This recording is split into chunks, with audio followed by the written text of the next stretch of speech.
Halo anak-anak kelas 3. Berjumpa lagi dengan Bu Risti. Hari ini anak-anak kelas 3 akan belajar tema 3 subtema 2.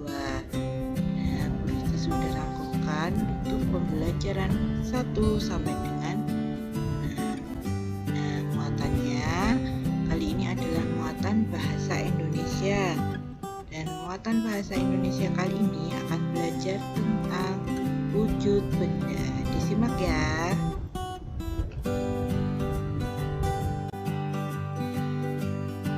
Oke, Bu Risti akan menjelaskan tentang benda berdasarkan sifatnya ya. Benda berdasarkan sifatnya itu terbagi menjadi 3, yaitu benda padat, benda cair, dan juga benda gas.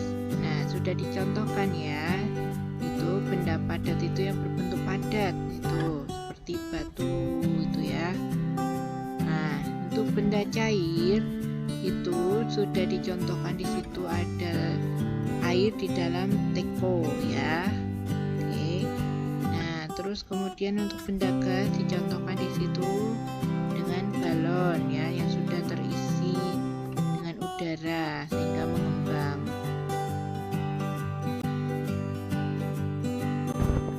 Oke, sekarang kita masuk ke sifat benda padat ya.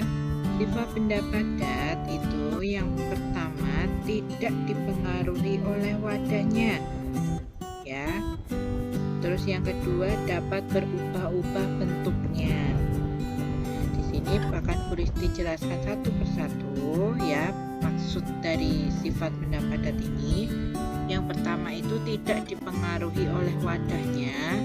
Itu maksudnya contohnya saja ketika karet penghapus atau pensil atau apa, jika diletakkan di dalam tempat pensil bentuknya akan tetap kan. Nah, ketika diletakkan di meja pun juga akan bentuknya sama ya. Nah, terus yang kedua dapat berubah-ubah bentuknya.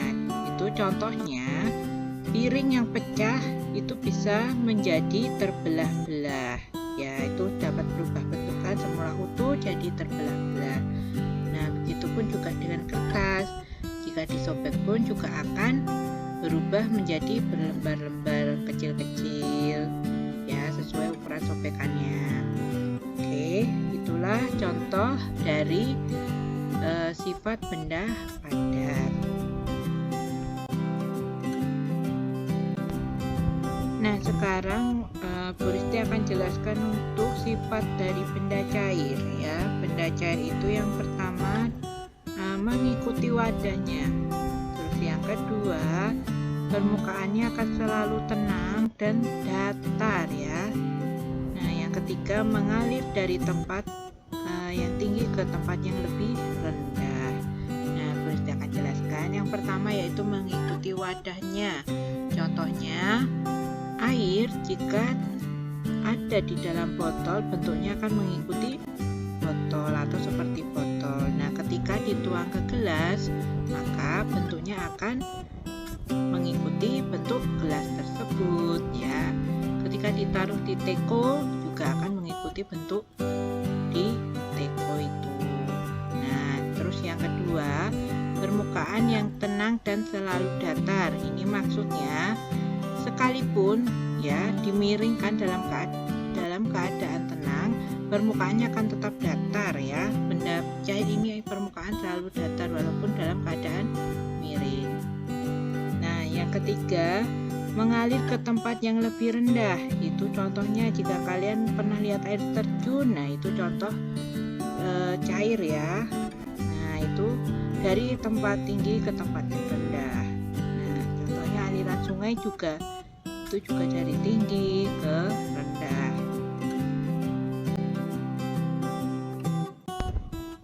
Nah, yang terakhir Bu Risti akan jelaskan untuk sifat benda gas ya. Yang pertama adalah mengisi seluruh ruangan yang ditempati. Yang kedua, menekan ke segala arah. Yang ketiga, terdapat di segala tempat. Nah, satu persatu akan Bu Risti jelaskan ya. Nomor 1, mengisi seluruh ruangan yang ditempati.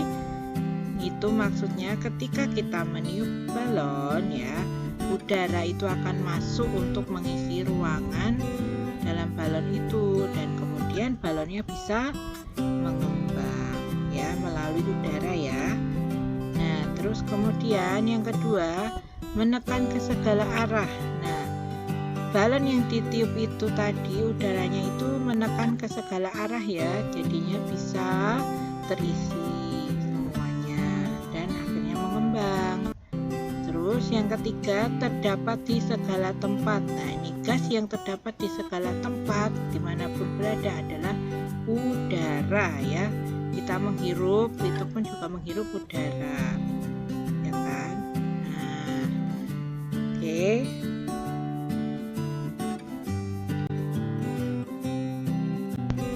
Nah, itu demikian tadi wujud dari benda padat, benda cair, dan juga benda gas. Nah, Bu Rizky ucapkan terima kasih yang sudah menonton video ini. Jangan lupa untuk like, comment, and subscribe-nya ya. Terima kasih.